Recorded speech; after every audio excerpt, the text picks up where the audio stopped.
আবু সাইদ এবং আমাদের শহীদ ওয়াসিমকে হত্যা করার পরের দিন 17 জুলাই এই বিসিবি চত্বর এই এলাকায় সাম্য যে সাহসী ভূমিকা অবতীর্ণ হয়েছিল এবং সেই কফিন মিছিলে সাম্য যে সাহসী ভূমিকা অবতীর্ণ হয়েছিল তার সেই সাহসী ভূমিকার কারণে ঢাকা বিশ্ববিদ্যালয়ের সাধারণ শিক্ষিত সেই সাহসিকতার সহিত পুলিশ র্যাবকে মোকাবেলা করেছিল এবং এখানে সেই কর্মসূচি সফল করেছিল। আমরা বারবারই বলেছি বিশ্ববিদ্যালয়ের সম্মানিত ভিসি স্যার এবং প্রক্টর স্যারকে বলা হয়েছে যে তাদেরকে যে নিরাপত্তার গাফিলতি ছিল এবং বিগত 9 মাসে তারা দায়িত্ব নেওয়ার পর থেকে এই বিশ্ববিদ্যালয় সংলগ্ন এরিয়াতে যে মাদক সেবীদের আড্ডাখানায় পরিণত হয়েছে এবং আমাদের ভাই ও বোনেরা সাধারণ শিক্ষার্থীরা বেশ কয়েকবার তাদের দ্বারা আক্রান্ত হয়েছে, ছিনতাই ঘটনা ঘটেছে, তার এগেইনস্টে তারা দৃশ্যমান কোন পদক্ষেপ গ্রহণ করেনি। আপনারা লক্ষ্য করে থাকবেন শরীয়ত উদ্যানে কোন অনাকাঙ্ক্ষিত ঘটনা ঘটলে বিগত ফ্যাসিস্টের আমলেও বিশ্ববিদ্যালয় প্রশাসন অবশ্যই ব্যবস্থা গ্রহণ করেছে এবং বিডি পুলিশ যৌথভাবে তার বিরুদ্ধে ব্যবস্থা গ্রহণ করেছে।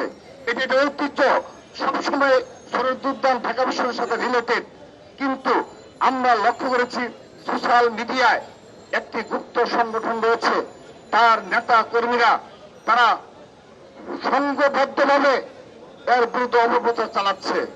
প্রিয় উপস্থিতি, আমাদের আজকের এই অবস্থান কর্মসূচি থেকে আমরা ব্যর্থহীন ভাষায় বলতে চাই বিশ্ববিদ্যালয়ের সম্মানিত ভিসি স্যার এবং প্রক্টর স্যার আজকের দিন পর্যন্ত তাদের যে নিরাপত্তার যে সংকট ঘাটতি ছিল সেই তার স্বীকারোক্তি কিংবা সে ধরনের কোন ব্যাখ্যা তারা প্রদান করেনি।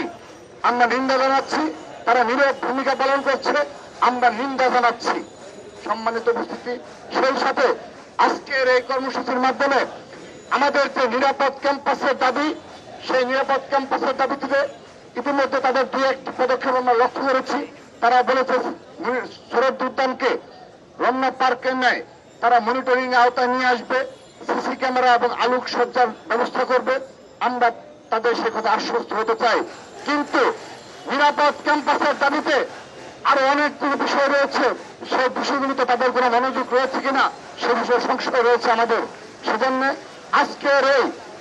আজকের এই কর্মসূচি থেকে, এই অবস্থান কর্মসূচি থেকে আমরা আনুষ্ঠানিকভাবে আগামীতে কখনো যেন একজন শিক্ষার্থী আর এ ধরনের অনাকাঙ্ক্ষিত কোনো ঘটনার শিকার না হয় সে বিষয়ে দৃষ্টান্তমূলক পদক্ষেপ গ্রহণ করার জন্য অনুরোধ জানাচ্ছি এবং সামনের হত্যাকাণ্ডের সাথে যারা জড়িত তাদেরকে সবাইকে গ্রেপ্তার করে আইনের আওতায় নিয়ে আসার অনুরোধ জানাচ্ছি।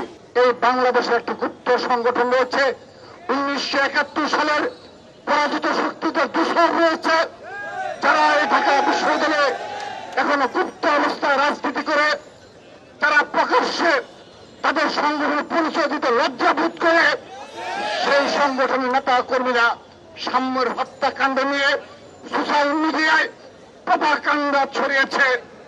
আমরা শুধু নিন্দা জানিয়ে ক্ষান্ত হব না, আমরা তাদেরকে দাঁত ভাঙা জবাব দেওয়ার জন্য প্রস্তুত করেছি।